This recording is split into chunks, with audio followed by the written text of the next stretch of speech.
আশা করছি আপনারা সবাই ভালো আছেন এবং সুস্থ আছেন। আজকে অনেক দিন পরে আমি আবার আসলাম, কারণ মাঝখানে তো দেশে ছিলামই না। জাপানের ট্রিপের পরে আবার শুরু হয়ে গেছে মানে ইভেন্ট সিঙ্গাপুরেরটা। তো এর মাঝখানে আমি দেশে পৌঁছাইছি 22 তারিখে এই মাসের। আর চারিদিকে হচ্ছে মানে রয়্যাল এনফিল্ডের একটা সিজন চলতেছে। আর মাঝখানে আমি ছিলাম না, আমার খুব ইচ্ছা ছিল যাওয়ার। 21 তারিখে প্রবলেম উদ্বোধনটা হয়েছিল, বাট ইচ্ছা থাকলে উপায় ছিল না, কারণ আমার মানে অফিসে অনেক ব্যস্ত থাকি এই একটা ইভেন্ট থেকে আসার পরে বেসিক্যালি। তো আজকে যেই টপিকস নিয়ে আপনাদের সাথে কথা বলবো সেটা হচ্ছে আসলে রয়্যাল এনফিল্ডটা কাদের জন্য, মানে আসলেও কি এটা নেওয়াটা ঠিক হবে কিনা আপনার জন্য, আর আসলে এটা কাদের বাইক, কারা এটা নিতে পারে, আপনার জন্য কি মানে মার্কেটে লঞ্চ হয়েছে বলেই যে আমি নিব। তো আমার একটা বাইক নিয়েছে, আমি দেখছি অনেকে ওয়েট করে আছেন যে রয়্যাল এনফিল্ড বাইক নেবেন, বাট তারা আসলে কতটুকু জানেন যে আমার জন্য এটা ঠিক হবে কিনা, পরবর্তীতে এটা আমি সেল করে দিব কিনা। সো এই ব্যাপারগুলো নিয়ে একটু ডিসকাস করবো। তার আগে বলে রাখি যে রয়্যাল এনফিল্ডের বুলেটটা আমার চালানো হয়েছিল। আমি 2011-12 দিকে আমি চেন্নাই ছিলাম, তামিলনাড়ুতে একটা ট্রিটমেন্ট পারপাসে। ওখানে আমার প্রায় 2 মাসের মতো থাকতে হয়েছিল। তো তখনকার সময় তো এয়ারবিএনবি ছিল না, ফুল ফার্নিশ একটা হোটেলে ছিলাম। অ্যান্ড দেন ওইটাতে আমাদের সাথে একজন সুদানিজ কিছু মানে একজন ছেলে ছিল। তো ওরাও ট্রিটমেন্ট পারপাসে আসে, এবং ওদের সাথে ওদের একজন ফ্রেন্ড ছিল যে আইভরি কোস্টের। সে হচ্ছে ওখানে ইন্ডিয়ান মানে তামিলনাড়ু একটা ফুটবল লিগে খেলতো আর কি, যেমন আমাদের আবাহনী বা মোহামেডান এরকম। তো ওর তখন হচ্ছে বুলেটটা ছিল, যেটা দিয়ে ও হচ্ছে আমাদের এখানে যাওয়া আসা করতে, এবং আমরা মোটামুটি আড্ডা দিতাম এবং অনেক জায়গায় ঘুরতে ঘুরতে যেতাম, কারণ আলটিমেটলি সারাদিন কী করবো। সো দ্যাটস ওয়াই একটা ফ্রেন্ড সার্কেল আর কি করে নিয়েছিলাম আমি, যে ওদের সাথে টাইমটা পাস করতাম। তো ওই সুবাদে আমার হচ্ছে বুলেটটা চালানো হয়েছিল, এবং বুলেটের পিছনে অনেকবার বসাও হয়েছিল। নট অনলি বসা, আমি এটা চালাইছিলামও।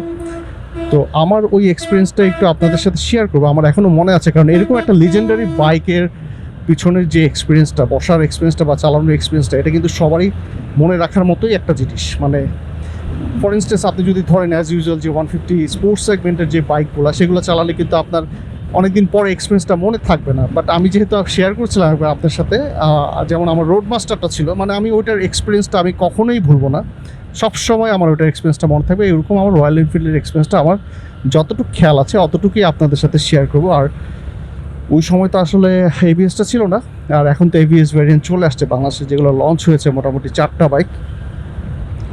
এর মধ্যে হচ্ছে হান্টার, বুলেট, ক্লাসিক অ্যান্ড হচ্ছে মেটিওরটা। তো এগুলোর কিছু ডিটেল বা এটার কিছু হিস্টোরি আজকে আপনাদের সাথে আমি শেয়ার করব। রয়্যাল এনফিল্ড কিন্তু হচ্ছে one of the oldest model বা ওল্ডেস্ট বাইকের ব্র্যান্ড ইন দ্য ওয়ার্ল্ড, যেটা মোটামুটি ওই যখন সেকেন্ড ওয়ার্ল্ড ওয়ারের সময় থেকেই প্রবাবলি তাদের যাত্রাটা শুরু। আর এই রয়্যাল এনফিল্ড বাইকগুলা বেশিরভাগ ইউজ হতো ব্রিটিশ আর্মিরা যখন সেকেন্ড ওয়ার্ল্ড ওয়ারের সময় তাদের ট্রান্সপোর্টেশনের কাজে হচ্ছে এই বাইকগুলো ইউজ করতো। সো আপনারা যদি ক্লাসিক মডেলের একটা ফিল চান, মানে এই বাইকের উপরে আসলে কোনো বাইক নেই। আর বাংলাদেশে মোটামুটি 4টা ভেরিয়েন্টের বাইক লঞ্চ হয়েছে রয়্যাল এনফিল্ডের, সেটা হচ্ছে হান্টার, ক্লাসিক, বুলেট আর হচ্ছে মেটিওর। এবার এটার এয়ার অয়েল কুল সিস্টেমটা নিয়ে একটু বলি। এই সিস্টেমটা নিয়ে আমি নিজেও একটু কনফিউজ ছিলাম, বাট ওদের এই সিস্টেমটা হচ্ছে ধরেন ইঞ্জিন অয়েলটা এটাই আসলে হচ্ছে পিস্টন এবং ভালভ এরিয়ার ভিতর দিয়ে এটা সার্কুলেশন হবে। মানে অ্যাজ ইউজুয়াল ইঞ্জিন অয়েল যেটা আমরা দেখি যে আমাদের পিস্টন পর্যন্ত সার্কুলেশন হয়, বাট ওই যে নিচ থেকে উপরে ওঠে, বাট ওদেরটা একটু কাইন্ড অফ ডিফারেন্ট। লাইক আপনারা দেখেছেন যে গাড়ির ইঞ্জিন যখন খোলা হয় সেটার ভিতরে অনেক রকমের ছিদ্র থাকে, সেই ছিদ্র দিয়ে ওই রেডিয়েটরের পানিটা বা কুলেন্টটা হচ্ছে ফ্লো হয়। সো এইটার ব্যাপারটাও অনেকটা এরকম, যে ইঞ্জিন অয়েলটা দিয়েই হচ্ছে বাকি ওই জিনিসগুলো, ওই গর্তগুলো, ওই ছিদ্রগুলো দিয়ে হচ্ছে চারিদিকে সার্কুলেশন হবে, এবং এই ইঞ্জিন অয়েলটাই কিন্তু আবার আমার ইঞ্জিনের যে সার্কুলেশন ওটা বা পার্টসের যে মুভমেন্ট ওটার জন্যই আবার ইউজ হবে। এইভাবে হচ্ছে এটাকে এর জন্য বলা হয় যে এয়ার প্লাস হচ্ছে অয়েল কুল সিস্টেম। আর আরেকটা যেটা ব্যাপার চলে আসে যে 150cc সেগমেন্টের যে বাইকগুলো, এই বাইকগুলোতে আপনারা খেয়াল করবেন যে ওদের যে কানেক্টিং রডটা এটা কিন্তু খুবই শর্ট হয়। শর্ট হওয়ার মানে হচ্ছে এটা শর্ট হওয়ার কারণে এই কানেক্টিং রডটা হচ্ছে খুব মানে দ্রুত হাই ফ্রিকোয়েন্সিতে এটা মুভমেন্ট করে হচ্ছে পিস্টনের সাথে। আর ওয়ারেজ যেটা হয় যে রয়্যাল এনফিল্ডের ক্ষেত্রে এইটার যেই কানেক্টিং রডটা এটা তুলনামূলকভাবে অন্যান্য 150cc স্পোর্টস বাইক থেকে একটু লং হয়, যার কারণে এইটা স্ট্রোকগুলো হচ্ছে একটু লং হয় এবং এটার ফ্রিকোয়েন্সিটা এতটা হাই ফ্রিকোয়েন্সি হয় না comparing with other sports bike. এই কারণে যেটা হয় স্পোর্টস বাইকে এরকম হাই ফ্রিকোয়েন্সিতে মুভমেন্ট হওয়ার কারণে স্পোর্টস বাইকে কী হয় যে আমাদের একটা আলাদা কুলেন্ট সিস্টেম লাগে, যার কারণে এইটাতে রয়্যাল এনফিল্ডেতে কিন্তু এটা এতটা জরুরি না, যার কারণে এটাতে এয়ার অ্যান্ড অয়েল কুলিং সিস্টেমটা রাখা হয়েছে। আর এই বাইকগুলো আপনাকে যেটা দিবে মানে 4000 RPM-এ আপনি 27 নিউটন মিটার টর্ক হচ্ছে প্রডিউস করতে পারবে। আর এই ডিফারেন্সটা আপনি যে বুঝতে পারবেন তখনই যখন হচ্ছে আপনি মানে কোনো হিলি টাইপ এরিয়া লাইক আপনি উঁচা কোনো রাস্তায় উঠতেছেন, তখন আপনি বুঝতে পারবেন এর পাওয়ারটা কি। ফর ইনস্ট্যান্স আপনি ধরেন যে আমরা যখন মানে আমাদের দেশে যে ট্রেনগুলো কি করে অনেকগুলো বগি নিয়ে হচ্ছে চলে, বাট ওর স্পিড কিন্তু এতটা বেশি না comparing with the cars and other vehicle যদি আমি বলি, বাট ও কিন্তু অনেকগুলা কি বলবো বগি নিয়ে কিন্তু চলতে পারে একই স্পিডে। সো 4000 RPM-এর মধ্যে আপনারা 27 নিউটন মিটার টর্ক হচ্ছে এই রয়্যাল এনফিল্ডের ইঞ্জিনগুলো হচ্ছে প্রডিউস করতে পারবে। তখন আপনি ডিফারেন্সটা বুঝতে পারবেন যখন আপনি বান্দরবনের মতো কোনো জায়গায় যদি রাইড করেন, তখন এর পাওয়ারটা আপনি ফিল করতে পারবেন। আর লং স্ট্রোক ইঞ্জিন হবার কারণে এটার মধ্যে আরেকটা যেটা ব্যাপার আপনারা ফিল করতে পারবেন সেটা হচ্ছে ধরেন আপনি 50 বা 45 স্পিড থেকে হঠাৎ ব্রেক করে 30-এ চলে আসলেন ফোর্থ গিয়ারে, তো ওই ফোর্থ গিয়ার আপনি চেঞ্জ না করিয়ে আপনি খুবই স্মুথভাবে হচ্ছে আবার স্পিড আপ করতে পারবেন, আপনাকে গিয়ার কোনো ডাউন শিফট করতে হবে না। এটা হচ্ছে লং স্ট্রোক যেই ইঞ্জিন সেই ইঞ্জিনের একটা মানে কি বলবো অ্যাডভান্টেজেস রয়্যাল এনফিল্ডের। এই বাইকগুলো হচ্ছে 3,40,000 থেকে 4,35,000 এর মধ্যে হচ্ছে এই 4টা মডেল বাংলাদেশে লঞ্চ হয়েছে। বাট জিনিসটা হচ্ছে এই 4টা মডেলই কিন্তু একই ইঞ্জিন ব্যবহার করা হয়েছে, তারপরেও এই 4টা মডেল কিন্তু আপনাকে 4 রকমের ফিল দেবে। আমি ওই কারণটা একটু পরে আসতেছি। আর এই বাইকগুলোর ম্যাক্সিমাম স্পিড কিন্তু হচ্ছে 120 কিলোমিটার পার আওয়ার। আমরা জানি বাইক আসলে দুই রকমের হয়, একটা হচ্ছে স্পোর্টস বাইক, ইন জেনারেল আমি যেটা বলতেছি যে দুই রকমের ভিতরে একটা হচ্ছে স্পোর্টস বাইক আর একটা হচ্ছে cruiser bike. So royal Enfield হচ্ছে একটা ক্রুজার বাইক। ক্রুজার বাইকের এই রয়্যাল এনফিল্ডের যে ইঞ্জিন থেকে এটার থেকে আপনি যেহেতু আমি বারবার বলছি যে লং স্ট্রোকের ইঞ্জিন হওয়ার কারণে যেটা সুবিধা সেটা হচ্ছে সেটা একটা স্ট্রোকে অনেক দূর যাবে। মানে আপনার স্পোর্টস বাইকে কিন্তু স্ট্রোক হচ্ছে খুব তাড়াতাড়ি হয়, তাই এটা খুব তাড়াতাড়ি মানে ডিস্ট্যান্সটা হচ্ছে কভার করে। বাট এইটার একটা স্ট্রোকে এটা যেহেতু অনেক দূর যায়, যার কারণে এটা সাইলেন্সার থেকে যে সাউন্ডটা আপনারা শুনতে পারেন ইউজুয়ালি দিক দিক দিক দিক এরকম একটা সাউন্ড এই কারণেই আসে, কারণ লং স্ট্রোক হওয়ার কারণে। এবার আমি কিছু ব্যাপার শেয়ার করবো আপনাদের সাথে যে এইটা আসলে কাদের জন্য, এটা কেনার আগে কি কি জিনিস ভাবা উচিত, এই ব্যাপারগুলো আমি আপনাদের সাথে এখন শেয়ার করব। এইটা মানে রয়্যাল এনফিল্ড পালা আর হাতি পালা একই রকম। মানে ব্যাপারটা আমি যখন রোড মাস্টার চালাইতাম আমার কাছে মনে হইতেছিল যে আমি হাতিই পালতেছিলাম। আর মানে এটার অনেকগুলো ব্যাপার আর কি মানে রোড মাস্টারের সাথে আমার কাছে মনে হয়েছে গেছে সোশ্যাল মিডিয়ার কিছু ফিডব্যাক দেখার পরে, যেহেতু দুইটাই লোহার বাইক, কারণ এখন আমরা প্লাস্টিক চালাই, সো আর দুইটারই মাইলেজ কম। সো আপনি বুঝেন যে আপনার যদি সোজা কথা ওরকম হ্যাডম থাকে বাংলা ভাষায়, তাহলে আপনি মানে হ্যাডম মানে টাকার হ্যাডম যদি থাকে তাহলে আপনি এটা নিতে পারেন, মানে ব্যাকআপটা যদি থাকে। আর যদি ওরকম ব্যাকআপ না থাকে, আপনি যদি স্টুডেন্ট হন, তাহলে ডেফিনেটলি এটা আপনার জন্য না। কারণ আপনি একবার চিন্তা করেন যে আমরা যখন বের হই ট্যুরে যাই বা অফিসে যাই, একটা মানে 1000 কিলো শেষ হইতে কতক্ষণই বা সময় লাগে। আর আমরা মোস্টলি আমরা যেটা করি যে 1000 কিলোতে আমরা ইঞ্জিন অয়েল চেঞ্জ করি এবং 2.5 লিটার একটা ইঞ্জিন অয়েল এটা মাস শেষ হতে না হইতেই আপনার হচ্ছে ফালাই দিতে হবে। আর তেলের কথা তো বাদই দিলাম, এটা মাইলেজ আমি যতটুকু শুনছি যে 25 থেকে 28, বাট আমি 25টাই বেশি শুনছি। সেইখানে আমার রোড মাস্টারটার মাইলেজ ছিল কত ছিল জানি, ওটা 15 থেকে 18 মতো ছিল। মানে পয়েন্ট সিস্টেম থেকে সিডিআই করার পরে পয়েন্ট সিস্টেম আরও কম ছিল, 10-12 মতো। মানে পারফরমেন্সটা একটু ভালো পাওয়া যেত। মানে সিডিআইয়ের কথা বলতেছি, ওটা ইলেকট্রনিক যে মানে সিস্টেমটা ওটা চেঞ্জ করা হয়েছিল পরে। তো সেই ক্ষেত্রে মানে আমার কাছে মনে হয় না যারা এটা হাতিটা আর কি পালতে পারবে তাদের জন্য এটা, আর যারা পারবে না তাদের ক্ষেত্রে এটা সিলেক্ট করা উচিত না। যতই আপনারা ওয়েট করেন যে আমি এই বাইকটা নিব, এতদিন বসে আছি, মানে এটা একটা ইমোশন, মানে এটা কিন্তু স্পিডিংয়ের জন্য না।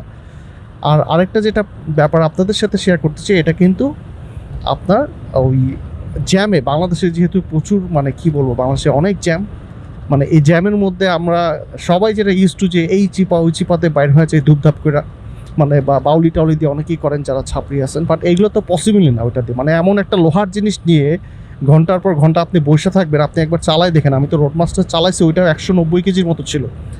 একবার ওইটা আমার নষ্ট হয়ে গেছিলো, মানে সিডিএস সিস্টেমটা নষ্ট হওয়ার পরে আমার মনে আছে এটা 2000 2010-11 দিকে আমি মানে তখন ডেফিনেটলি তখন ঠেলতে হবে, আর ঠেলাটা অনেক কষ্ট।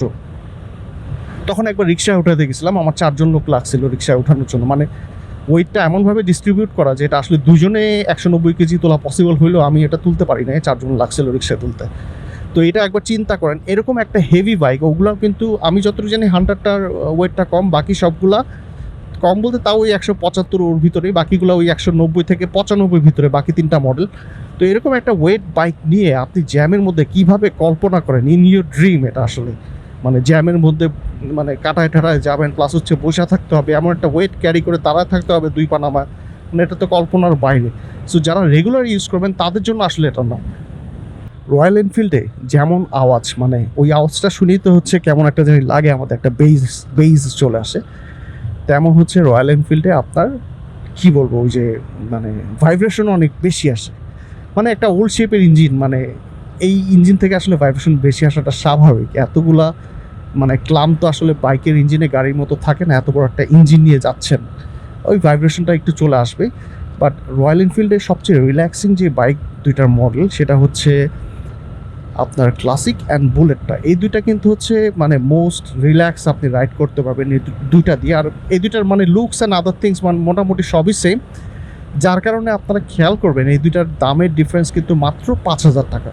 আর রয়্যাল এনফিল্ড কিন্তু একটা হচ্ছে ইমোশন, এটাকে আপনি যদি কখনো দাম দিয়ে বা এটা ডিসঅ্যাডভান্টেজ দিয়ে তুলনা করেন তাহলে হচ্ছে এটাকে মানে আপনি কখনোই এটা নিয়ে স্যাটিসফাইড হবেন না। ইমোশন মানে কি, ধরেন মানে শৌখিন টাইপের মানুষজন হচ্ছে এই টাইপের বাইক চালায়, তাদের ক্ষেত্রে যদি খরচও বেশি হয়, আমি যদি এটাতে অফিসে যাই আমি এতটুকুই খরচ করব, এটা টাকা গেলে যাক, বাট আমি এই বাইকটাই চালাবো।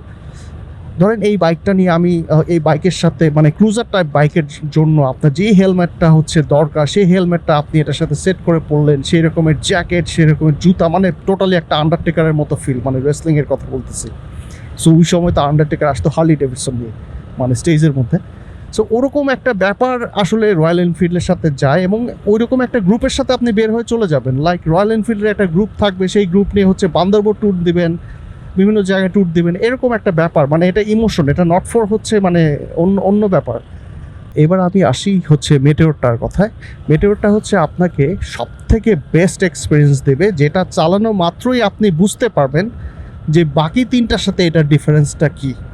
মানে এইটা হচ্ছে অন অ্যাভারেজে সব দিক থেকে best, like city ride, long ride, মানে এর বেটার দ্যান দ্য বেস্ট, সোজা কথা, মানে এর থেকে ভালো কিছু হয় না রয়্যাল এনফিল্ডের আদার বাইকগুলোর, মানে আদার যে 3টা মডেল আছে এটার থেকে এটা হচ্ছে সবচেয়ে বেস্ট পারফরমেন্স পাবেন। এবার চলে আসি হচ্ছে বুলেটে। মানে বুলেট হচ্ছে আসলে কি বলবো, এটা নিয়ে আসলে বলার কোনো কিছুই নাই। মানে এটা হচ্ছে ইন্ডিয়াতে রয়্যাল এনফিল্ড বলতে আসলে সবাই বুলেটকেই বোঝে। মানে আপনারা হয়তো বা অনেক সাউথ ইন্ডিয়ান মুভি দেখবেন যে ওটার মধ্যে সবাই বুলেট বুলেট করে, ইভেন অন্যান্য মুভিতেও দেখবেন যে বুলেট বলে, ওরা কিন্তু রয়্যাল এনফিল্ড বলে না। মানে একবার চিন্তা করেন যে একটা বাইকের নাম হচ্ছে এটা মানে কি বলবো, কোম্পানি বা ব্র্যান্ডকে হচ্ছে রিপ্রেজেন্ট করে। ফর ইনস্টেন্স ধরেন আমরা বাজাজ না বলে পালসার বললাম, মানে এরকম। সো এই বুলেটের ব্যাপারটা হচ্ছে একটা মানে আপনাকে একটা রেট্রো একটা ফিল দেবে, মানে ওল্ড রেট্রো একটা লুকস আপনি বুলেট থেকে পাবেন বা ফিল পাবেন।